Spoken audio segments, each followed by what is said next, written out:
In this video series, we've been looking at this site in Shibuya in Tokyo between the end of World War II and 1964. We've been looking at, in particular, the Washington Heights Armed Forces, U.S. Armed Forces residential camp. And so far, we've taken this aerial photograph, brought it into ArcGIS to georeference it, and that allowed us to trace features of buildings, which we then extracted and saved into a CAD format drawing file. That drawing file could be imported into Sketchup, where we can begin to make massing models of these residences. Now, the residential buildings, which make up the majority of Washington Heights, come in several sizes and scales.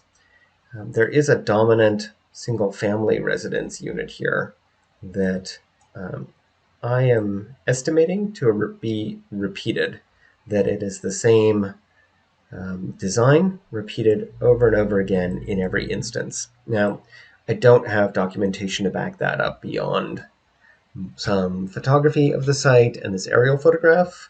If I was interested further, I would want to find the archives of the construction documents and the planning documents for the site. But the assumption will be, for the sake of this demo, that these are exactly the same footprint buildings, and therefore if I were to model one, I could scatter it across the site in each of these locations and benefit from one modeling session that gave me an accurate version of this residence.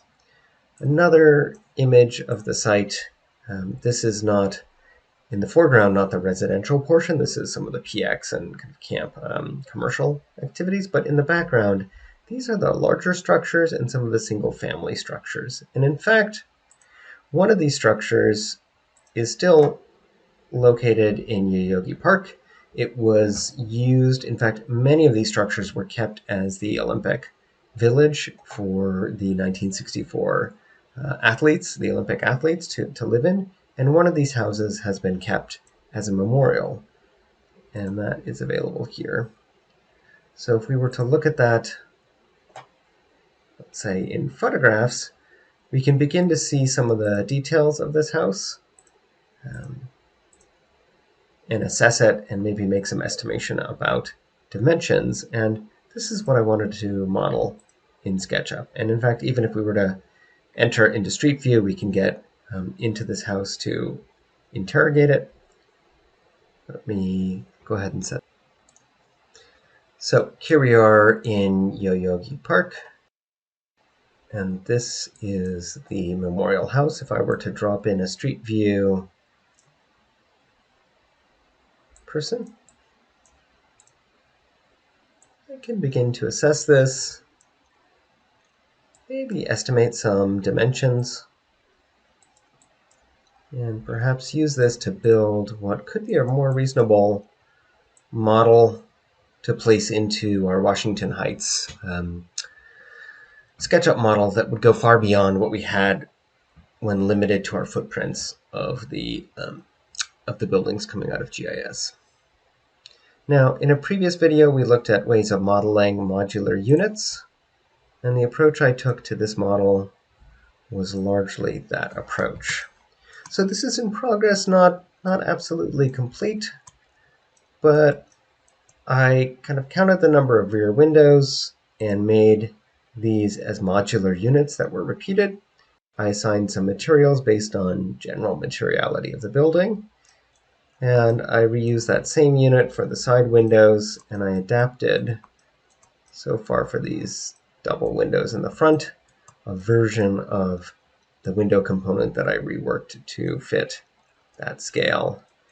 And I can begin to perhaps make a unit that could be placed many times through our scene that has the footprints of the buildings. I think a nice way to look at this approach, the approach I took, is by going into our components and looking in the model and getting a sense of what components we have. We have our single residence complete model. If I drop that in, And if I were to right click and explode that, what do I get?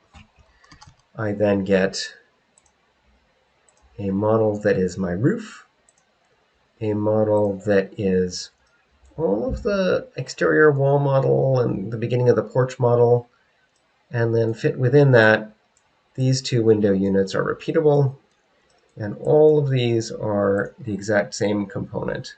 So if I were to drill down in my components, wall component,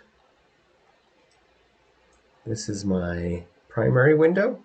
Wall component 2, this is my two-part window. And so that's how I decided to approach modeling this. I'm sure there are areas that need to be revised as it gets more detailed and more work comes into it. But the goal is to build a reasonable assumption of what this object could be, and then be able to place it into my Washington Heights scene, and maybe follow suit with some of the other buildings and see what we could learn by having an occupiable model that goes beyond the footprints and goes beyond the aerial image and goes beyond those footprints that are extruded to create more of an immersive experience into that scene.